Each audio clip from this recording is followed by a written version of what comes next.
Madame, Monsieur, merci de vous joindre à nous pour la suite de cette émission que nous vous avons déjà proposée. Nous nous étions entretenus pour vous avec le docteur Jenny Yanga, qui nous fait encore le plaisir de venir sur notre plateau.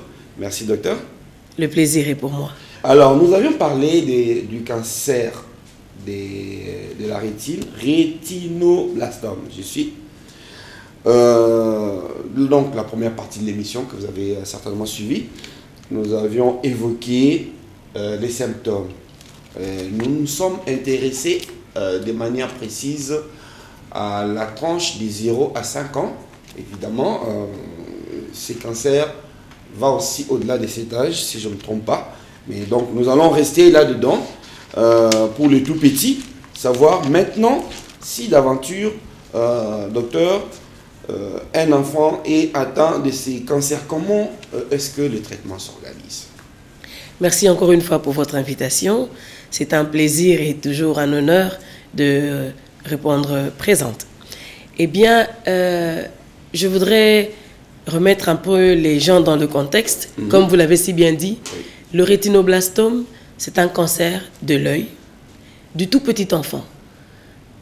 Généralement, c'est un cancer qui atteint les enfants de 0 à 5 ans. Vous l'avez dit, on peut en trouver chez les plus âgés, mais c'est rare. C'est vraiment le cancer de la petite enfance. C'est pour ça que ça touche particulièrement les gens. Et selon le stade que l'enfant a, selon le type de cancer qu'il a, c'est-à-dire est-ce qu'il est d'un seul côté ou des deux côtés, est-ce qu'il est venu relativement tôt, un seul côté, c'est-à-dire d'un œil. D'un seul œil. Parce qu'il arrive aussi que ces cancers s'attaquent aux deux yeux. Exactement. Il peut exister des rétinoblastomes unilatéraux, mais il y a aussi des rétinoblastomes bilatéraux. Et la forme bilatérale, c'est généralement une forme méchante. Parce qu'à elle seule, elle peut aussi avoir une autre composante qu'on appelle un rétinoblastome trilatéral. On peut avoir les tumeurs au niveau des deux yeux et une autre tumeur au niveau d'une glande qu'on appelle la glande pinéale. On aura donc 3 sites de tumeurs, donc trilatérales. Unilatéral, donc c'est un seul œil.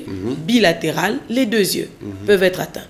Donc pour les traiter, cela dépend de tous ces facteurs-là. Sur certaines photos que vous m'aviez montrées, j'ai vu que il y a eu un enfant qui a eu même des excroissances sur la tête. Vous m'expliquez que c'était les cancers qui s'étaient métastasés déjà là. Exactement. Parce que, comme je l'avais dit lors de notre précédente émission, le temps joue contre nous. Plus les parents attendent, ou plus ils se font balader par soit le personnel qui ne sait pas qu'est-ce qu'ils ont en face d'eux, ou les gens, la famille, on a dit, il ne faut pas. Tous ces gens-là font passer du temps. Et la tumeur, elle ne nous attend pas. Elle se développe à l'intérieur du globe oculaire. Et puis lorsqu'elle a fini sa croissance, elle a occupé tout le globe oculaire. Il n'y a rien qui peut l'empêcher de se développer dans l'orbite, dans la cavité orbitaire, c'est-à-dire la partie osseuse qui contient le globe. Et pourquoi pas se développer au-delà, atteindre le nerf optique et aller jusqu'au cerveau. Et vous verrez des enfants avec des adénopathies, c'est-à-dire des ganglions qui gonflent par-ci, par-là. Et comme vous l'avez dit, l'enfant que je vous avais envoyé, de qui je vous ai envoyé les images, il avait des adénopathies jusqu'au niveau de son cuir chevelu. Vous avez une tête qui ressemble à un sac de pommes de terre. Et quand on voit ça, ça nous donne une colère parce qu'on se dit, mais où étiez-vous? Alors, on a fait un peu un récapitulatif. J'aimerais, avant que nous avancions, peut-être pour ceux qui suivent cette émission pour la première fois, que vous reveniez sur les signes rapidement sur les symptômes. Comment est-ce que on constate qu'un enfant est malade, la rétine pose problème ou il est malade, il souffre du cancer? Eh bien, merci. Pour ceux qui ne nous avaient pas suivis la première fois, nous allons donc revenir sur les signes précoces du rétinoblastome. Le rétinoblastome étant un cancer qui se développe à l'intérieur de l'œil, il s'y est donc de regarder les enfants dans les yeux. Vous verrez, en premier lieu, soit une tache blanche dans le fond noir de l'œil de l'enfant. ça luit dans l'obscurité.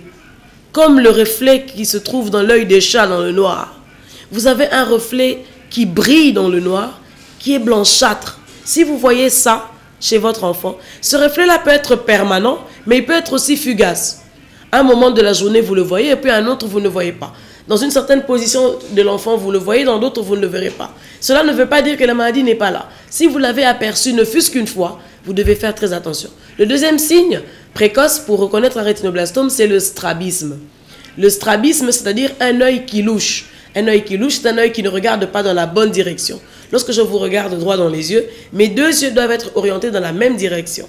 Mais l'enfant qui est strabique a un œil qui regarde droit devant et un œil qui regarde sur le côté. Évidemment, tous les strabismes ne veulent pas dire que c'est un rétinoblastome, mais ça peut en être un. Alors pour être sûr, mieux vaut emmener l'enfant. Associé à ces deux signes, nous avons un œil qui augmente de volume, de façon anormale, un œil qui gonfle tout seul. Il est suspect. Un œil qui change de coloration. Ça doit vous mettre la puce à l'oreille. Et il y a aussi des enfants qui n'ont presque pas de signes, mais vous remarquez que cet enfant n'a plus de vision. Il ne voit plus parce que la tumeur s'est développée au niveau du centre de la vision. Et on se dira, il y aura des parents qui vous diront, mon enfant marchait bien. Mais tout à coup, depuis certain temps, pour marcher, il doit prendre appui parce qu'il se cogne, il ne voit pas. Et quand on remarque ces choses, prenez l'enfant, emmenez-le le plus vite possible dans un centre de santé qui va vous référer vers un ophtalmologiste qui fera un diagnostic si c'est un rétinoblastome ou pas. D'accord. Alors maintenant, qu'en est-il de la prise en charge de ces cancers? Très belle question. Le rétinoblastome est un cancer parmi 5 cancers qui sont pris en charge dans 2 unités d'oncologie pédiatrique en RDC. Pour notre Congo-Kinshasa, nous avons 2 unités pilotes de prise en charge de cancer de l'enfant. À Kinshasa, à l'UNIKIN, aux cliniques universitaires de Kinshasa, et à Lubumbashi, aux cliniques universitaires de Lubumbashi. Évidemment, je vous parlerai de Kinshasa. Pourquoi est-ce que cette maladie est prise en charge à l'université de Kinshasa? Parce que la prise en charge des cancers, que ce soit ceux des enfants ou des adultes, doit être pluridisciplinaire. Il y a plusieurs agents, plusieurs partenaires, plusieurs facteurs qui entrent en compte dans la prise en charge des enfants, dans des cancers. Oui. C'est ainsi qu'aux cliniques universitaires, comme nous avons l'expertise, nous avons des oncologues pédiatres, nous avons des ophtalmo-oncologues, nous avons des anapathes. Vous pouvez nous expliquer l'oncologie, c'est quoi? Voilà, l'oncologie, merci beaucoup. Je parle comme si j'étais dans une salle de cours. Eh bien, l'oncologie, c'est la science, le logos, oui, l'étude des cancers. Ah. Il y a dans la pédiatrie une sous-spécialité des pédiatres qui ne s'occupent que des cancers des enfants. Et croyez-moi, ils ont beaucoup de travail. Parce que les enfants développent beaucoup de cancers. On ne dirait pas pourtant. Eh oui. Nous pensions a priori que les cancers... ce n'était que l'apanage des adultes. Ouais, survenaient qu'en fin de vie ou quelque chose comme ça, mais... Eh bien, monsieur Gombois, je vais peut-être vous étonner en disant que les enfants font autant de cancers que les adultes. Simplement, on n'en parle pas assez. Et j'espère que peut-être une autre fois, nous aurons avec nous un oncopédiatre, un pédiatre des cancers qui va nous dire un peu ce qu'ils rencontrent le plus souvent. Donc, il y a les pédiatres qui s'occupent des cancers, les oncopédiatres. Vous devez avoir dans votre équipe des anapathes, des spécialistes en anatomie pathologique. Lorsque vous allez énucléer, par exemple, vous avez une pièce que vous avez enlevée avec les cellules cancéreuses, l'anatomopathologiste va nous faire des dissections, va analyser cette pièce pour vous dire quelles structures de l'œil ont été atteintes, quel type de cancer nous avons, à quel stade ce cancer se trouve. Il a une place capitale. Mais pas que. Nous devons avoir des spécialistes en imagerie. Vous avez dit tout à l'heure qu'il y a des enfants qui présentaient des bosses même sur la tête. Pour être sûr ou pour savoir jusqu'où cette tumeur se propage, nous devons faire l'IRM ou le scanner. Mais si vous n'avez pas de spécialiste en la matière, qui va faire ces examens?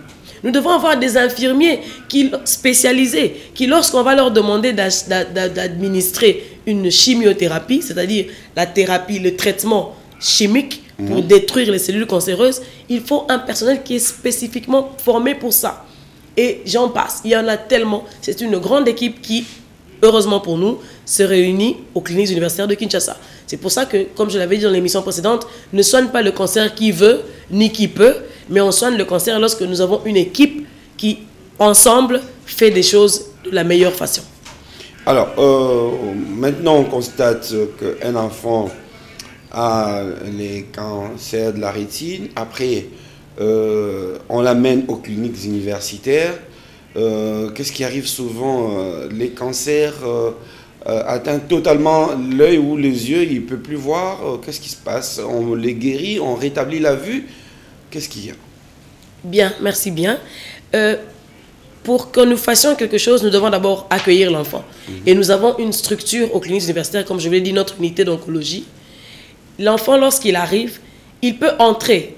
Il a 2 portes d'entrée. Il peut entrer soit par l'ophtalmologie, soit par la pédiatrie. Ça ne change absolument rien parce que nous sommes une seule et même équipe. Et heureusement pour nous, aux cliniques universitaires de Kinshasa, les autorités de l'hôpital ont mis sur pied, grâce au partenariat avec les bailleurs et d'autres partenaires extérieurs, ils ont mis sur pied un système d'un tarif préférentiel. Il faut savoir que les cliniques universitaires de Kinshasa, c'est l'hôpital où la consultation coûte le moins cher de tout Kinshasa. Je vous mets au défi. Ah bon? Je vous mets au défi de me donner un hôpital où les spécialistes consultent à 24 000 francs. Je vous défie. Ah bon? D'accord, ça c'est déjà une chose. Nous pensions que c'est le plus cher du pays. Eh bien, je vous apprends que non. Donc, la consultation aux cliniques universitaires de Kinshasa coûte à peu près 24 000 francs. Maintenant, pour les enfants atteints de cancer, les cliniques ont octroyé un tarif préférentiel pour ceux qui peuvent payer. Mais ceux qui n'ont pas les moyens de payer, nous les recevons aussi. Ça, c'est la première chose. Ensuite, une fois reçu, lorsqu'il s'agit d'un cancer de l'œil, s'il est entré par la pédiatrie ou par l'ophtalmologie, nous faisons un examen complet pour diagnostiquer. Parce qu'il n'existe pas que le rétinoblastome dans l'œil. Ah bon? Il y a beaucoup de cancers des yeux, que ce soit chez les adultes que chez les enfants. D'ailleurs, je vais vous raconter une petite anecdote. Pas plus tard qu'hier, j'ai examiné un enfant qui est venu de l'Équateur. Ils ont commencé là-bas, parce qu'ils y vivent.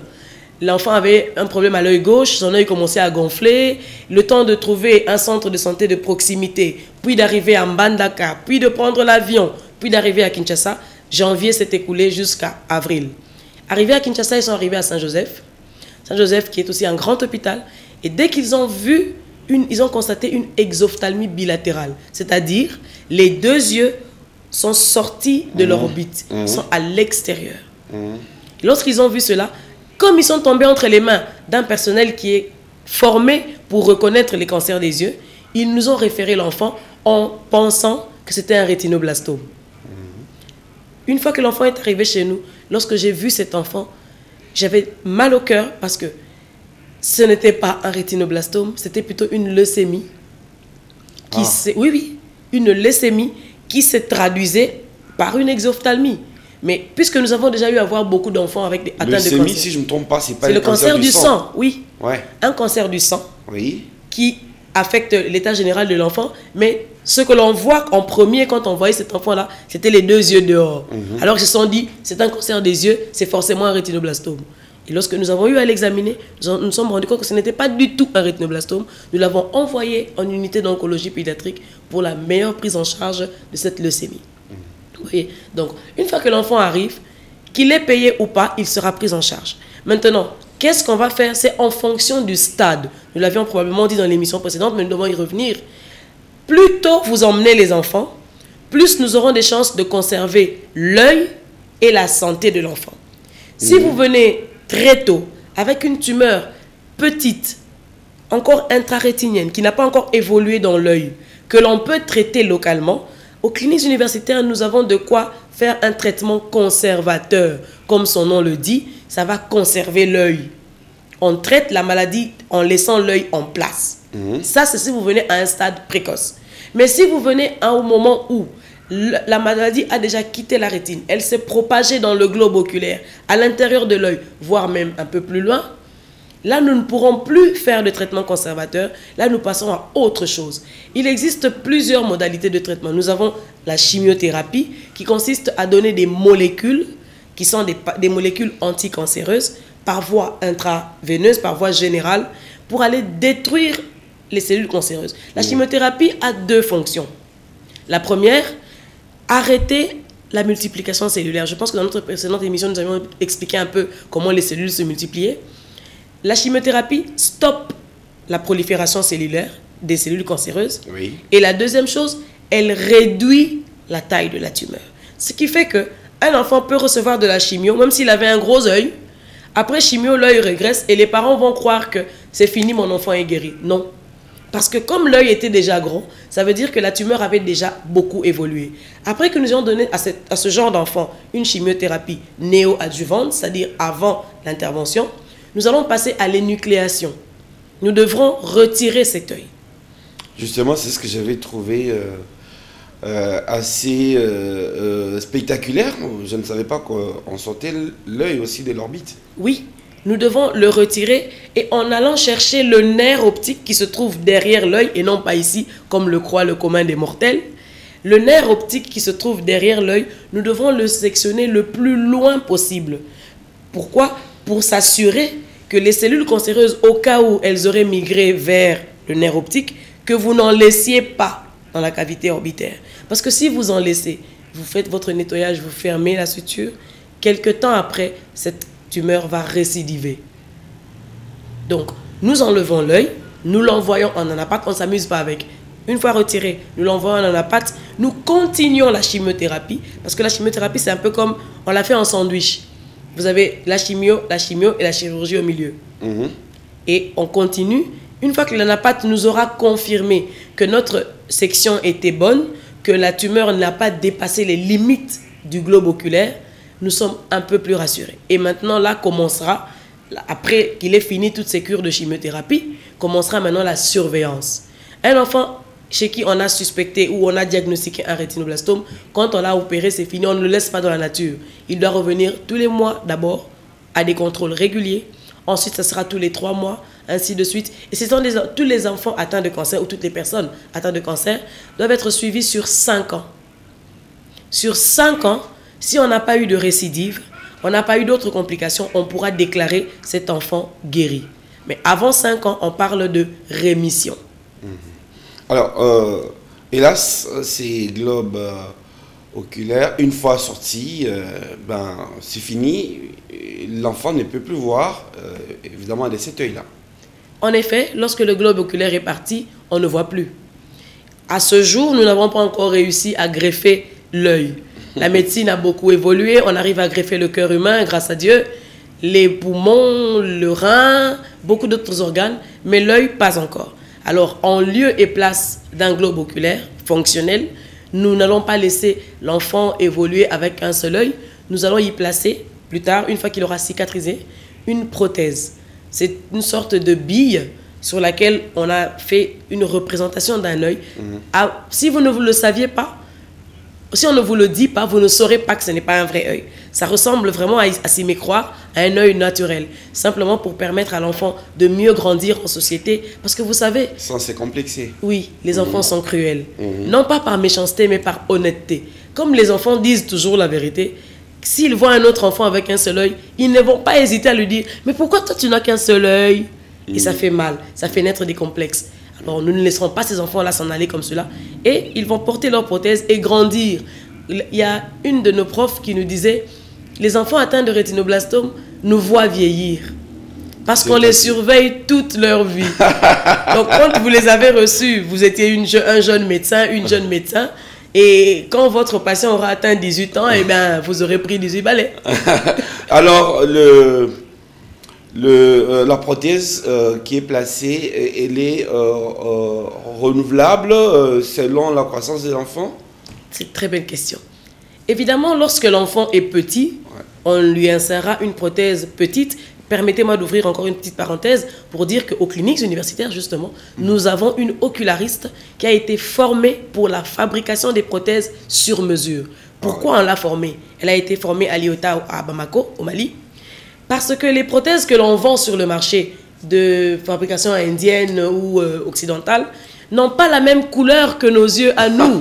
L'œil du blanc l'œil de l'Indien n'a pas forcément la même coloration que nous. Et il faut savoir aussi que l'œil de l'enfant n'a pas la même coloration que l'œil de l'adulte. Vous et moi, on en a vu des choses. Hein. Notre œil n'est plus tout blanc. Hein. Tout à fait. Mais l'œil de l'enfant étant assez particulier, nous avons une oculariste qui fabrique ces prothèses-là sur mesure. Elle va prendre la photo de l'œil qui reste, elle lui fait son jumeau à côté. Évidemment, lorsque l'enfant est petit, ça lui sied. 1 année, 2 ans, encore cette semaine, j'ai reçu un de mes anciens patients qu'on a opéré il y a 2 ans. Ils sont retournés en Angola parce qu'ils vivent en Angola, ils sont des Angolais. Ils sont venus en RDC pour les meilleurs soins. Heureusement qu'ils ont pu les trouver aux cliniques universitaires de Kinshasa. L'enfant est venu, je pense que vous allez voir dans les images que nous allons partager. L'enfant est venu avec une prothèse plus petite parce qu'il a grandi. Son visage a grandi. La prothèse que nous lui avons mise il y a 2 ans est devenue petite. Donc, nous étions obligés de lui changer de prothèse. Au fur et à mesure que l'enfant grandira, jusqu'à ce qu'il atteigne à peu près le massif facial, atteigne à peu près sa taille adulte, il la changera au besoin. Alors, pour ce qui concerne les cas des enfants qui ont un cancer, vous avez dit bilatéral, dans ce cas-là, ils perdent totalement la vue?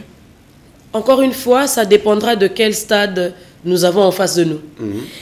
Nous avons à Kinshasa un seul enfant. Et c'est pour ça que ces émissions sont très importantes. Encore une fois, je vous remercie.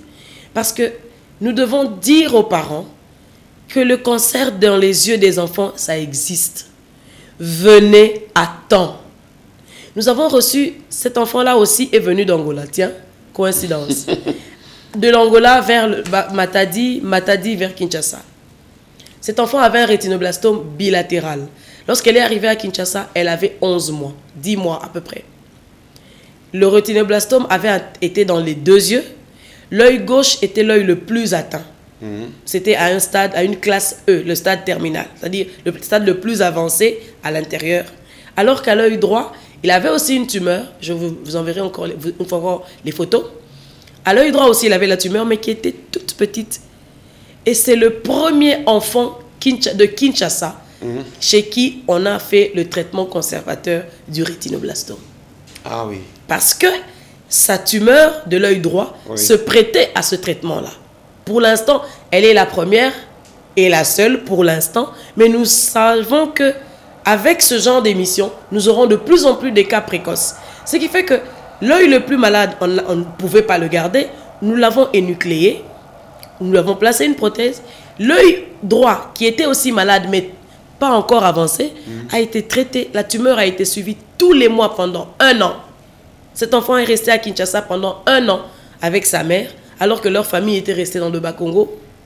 Et au bout d'1 année, aujourd'hui, je peux vous annoncer que de mars 2023 à mars 2024, nous avons un enfant chez qui on a fait le traitement conservateur du rétinoblastome et qui continue de voir. Donc, la bilatéralité est un fait, mais c'est surtout le stade auquel vous venez. Plus tôt vous venez, plus on a des chances. Si vous venez avec un rétino bilatéral, mais tous les deux à des stades précoces, tous ces 2 yeux-là seront conservés. Oui, vous évoquez aussi peut-être un aspect de cette prise en charge, peut-être sur lesquels nous pourrons revenir, s'agissant de tous ceux qui interviennent en amont avant vous. Tous les professionnels de santé. Alors, vous me disiez que il serait utile pour tout le monde que les professionnels de santé qui tiennent des cabinets d'ophtalmologie, qui peuvent être qualifiés ou pas, qui se rendent compte que plutôt ils réfèrent aussi ces enfants vers les cliniques universitaires. Mieux c'est pour tout le monde, au lieu peut-être de vouloir gagner de l'argent et peut-être au détriment de la santé de l'enfant. C'est une très belle chose que vous venez de dire. Puissiez-vous être entendu. Parce que heureusement qu'avec l'aide des partenaires, nous avons organisé des formations des TSO, des techniciens supérieurs en ophtalmologie, et des IFO, infirmiers formés en ophtalmologie. Comme vous l'avez dit, pour la plupart, c'est eux les docteurs à la cité qui ont des cabinets. Et nous les avons formés parce qu'ils sont la première ligne, notre première ligne de défense. Nous les avons formés à reconnaître un rétinoblastome, à reconnaître une leucocorie, à reconnaître un strabisme, à douter lorsqu'ils en ont un et à référer. La référence et la contre-référence, c'est quelque chose qui emmène le travail vers l'excellence. Vous ne perdez rien à référer un enfant. Bien au contraire, c'est tout à votre honneur parce que c'est grâce à vous que cet enfant-là sera pris en charge à temps et qu'il sera peut-être sauvé. Donc, ce message que vous venez de lancer, c'est notre plaidoyer aussi. Référez à temps. Référez à temps. Vous allez sauver une vie. Les parents seront éternellement reconnaissants lorsqu'on leur dira « Heureusement que vous êtes venu plus tôt ». Même si ils ne vous le rendent pas de façon pécuniaire, ne fût-ce que dans leur prière, ils vont remercier le Seigneur et diront « Voilà, c'est grâce à cet infirmier-là, c'est grâce à ce docteur-là qui nous a référé rapidement qu'aujourd'hui, mon enfant peut encore voir ou simplement que mon enfant est encore en vie. » Alors, docteur, vous avez évoqué une forme de subvention de cette prise en charge, mais peut-être que les gens se posent aussi des questions sur l'argent. Ça coûte cher, c'est hors portée, et bon, finalement, qu'est-ce qui coûte, combien ça coûte une telle prise en charge? Et je dois avouer que c'est pas non plus donné, c'est pas au coin de la rue qu'on trouve une telle expertise. Et vous, bon, c'est pas l'armée du salut comme on dit. Vous devez vivre aussi de votre métier, j'imagine. Oui, c'est vrai, mais en matière de cancer de l'enfant, ceux qui seraient peut-être tentés de dire « Moi, je vais aller commencer à travailler dans les cancers de l'enfant pour me faire de l'argent », je les décourage tout de suite. Ah. Je les décourage tout de suite. Parce que nous donnons beaucoup de notre personne. Nous avons parlé tout à l'heure de l'apport des cliniques universitaires dans la prise en charge des cancers de l'enfant en général. Mais comme j'ai dit tout à l'heure, nous avons aussi des partenaires. Je ne sais pas si je peux les citer. Oui, bien sûr. Nous avons l'Alliance mondiale contre le cancer qui aide dans la technique, c'est-à-dire former le personnel adéquat pour la prise en charge des cancers de l'enfant, à équiper notre hôpital avec le matériel nécessaire. Et lorsque les moyens sont là, il n'y a pas que l'AMCC, il y a aussi le GFAOP, le groupe franco-africain d'oncologie pédiatrique, qui aide aussi à donner les molécules de chimiothérapie, les médicaments. C'est pour ça que beaucoup de gens ont déjà entendu parler de ça à la cité probablement. Aux cliniques universitaires, on traite les cancers de l'enfant gratuitement. Alors là-bas, c'est gratuit. Parce que, quand on dit ça, c'est parce que lorsque nous avons les molécules, les enfants qui viennent sont traités, on leur administre ces molécules-là, ils ne paieront pas. Mais, puisque ce sont des dons, lorsque nous n'en avons plus et qu'un enfant vient, on devra peut-être demander aux parents d'acheter la molécule. Mais le plus souvent, heureusement, grâce à nos partenaires, nous avons souvent les molécules et nous nous débrouillons avec ce qu'on a. Nous n'avons pas de subvention de l'État. Les cliniques universitaires essaient de se débrouiller. Et c'est pour ça qu'il y a ce partenariat-là. Puisque l'AMCC, le GFAOP, a donné de l'équipement, la moindre des choses que les cliniques pouvaient faire en retour, c'est « Ok, vous nous avez équipés, mais nous allons leur donner un cadre où ils pourront être soignés à moindre coût, si pas gratuitement. » Donc, je ne sais pas vous donner un coût parce qu'il n'y a pas de facture à faire, parce que je n'ai pas parlé des anesthésistes, par exemple. Ces enfants-là, leurs examens se font sous anesthésie générale.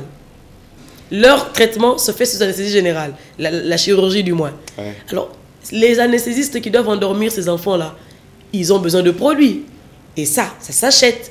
Oui. Il y a des petits frais qui seront peut-être déboursés, mais comme nous aimons le dire, aucun enfant diagnostiqué et qui peut être traité ne rentrera chez lui si seulement il n'a pas d'argent. Vous avez un rétinoblastome curable. Vous venez aux cliniques universitaires de Kinshasa, avec ou sans argent, on va vous prendre en charge. C'est pour ça que nous faisons ce plaidoyer. Emmenez-les nous. D'une manière ou d'une autre, nous trouverons les moyens de les prendre en charge. Lorsque nous n'en avons pas, évidemment, à l'impossible nul n'est tenu, nous devrons recourir à la poche des parents.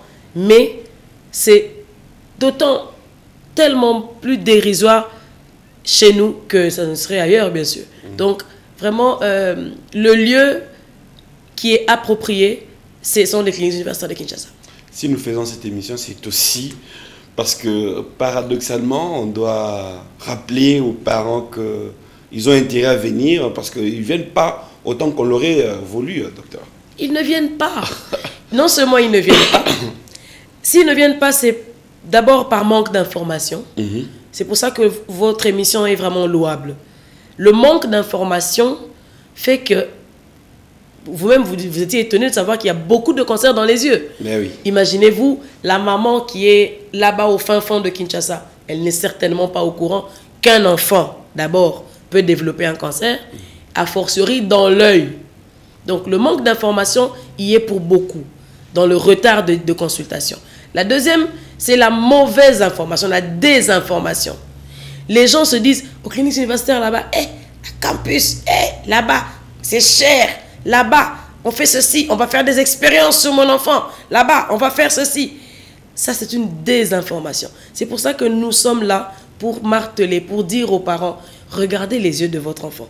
Si vous y voyez quelque chose d'étrange, emmenez-le là où il faut. Lorsque votre chaussure s'abîme, vous allez voir le cordonnier. Lorsque votre pneu est crevé, vous voyez votre quado. Lorsque ma blouse ne me sied plus, je vais chez le couturier. Mais en matière de santé, tout le monde est spécialiste. Oh, c'est quoi? Un strabisme? Non, c'est rien. Moi aussi, mon enfant avait commencé comme ça. Ça finira. Votre enfant n'est pas le sien. La désinformation et la peur. Les parents ont peur. Parce que, vous savez, beaucoup de Congolais, beaucoup d'Africains ne font pas les check-up. Vous savez pourquoi? J'imagine. Je ne veux pas aller là-bas pour qu'on m'attrape avec une hypertension, qu'on m'attrape avec un diabète. On ne va pas vous attraper avec. Vous en avez. Seulement, vous faites la politique de l'autruche. Vous pensez que si vous mettez la tête sous terre, le danger va disparaître. Le danger approche. Mieux vaut savoir. Parce que l'ignorant, lui, il ne souffre pas. Donc, venez à temps pour que l'on puisse faire quelque chose. Pour que ma petite Princilia ne soit pas la seule enfant à avoir bénéficié du traitement conservateur du rétinoblastome à Kinshasa. Pour qu'il y en ait beaucoup, des enfants qui chantent, qui dansent avec un œil ou deux, après avoir survécu à un cancer. Nous avons beaucoup de... Chaque fois quand je me sens mélancolique, après avoir reçu trop de cas qui viennent tardivement, dont je connais l'issue, parce qu'il faut se le dire, le rétinoblastome, lorsqu'il n'est pas traité, il conduit vers la mort. Il est mortel. Alors lorsque je reçois des cas dont je sais que ces enfants-là vont probablement mourir, des fois j'appelle les parents de mes survivants. Est-ce que vous pouvez m'envoyer une photo de tel, comment il va, comment elle va? Des fois, vous voyez, les parents vous envoient des vidéos de votre enfant qui danse, de votre enfant qui vous fait des « Bonjour docteur Jenny, je pars à l'école ». Et ça me réchauffe le cœur. Je me dis, à cause d'eux, je ne m'arrêterai pas. Merci beaucoup, docteur. C'est moi qui vous remercie. Merci aussi à vous qui nous avez suivis de partout, chers parents. Sachez que la vue, c'est la vie, d'autant plus qu'il s'agit de l'avenir. Il s'agit de nos enfants. Prenez-en soin et faites ce qu'il faut quand il le faut. Merci, au revoir, à très bientôt.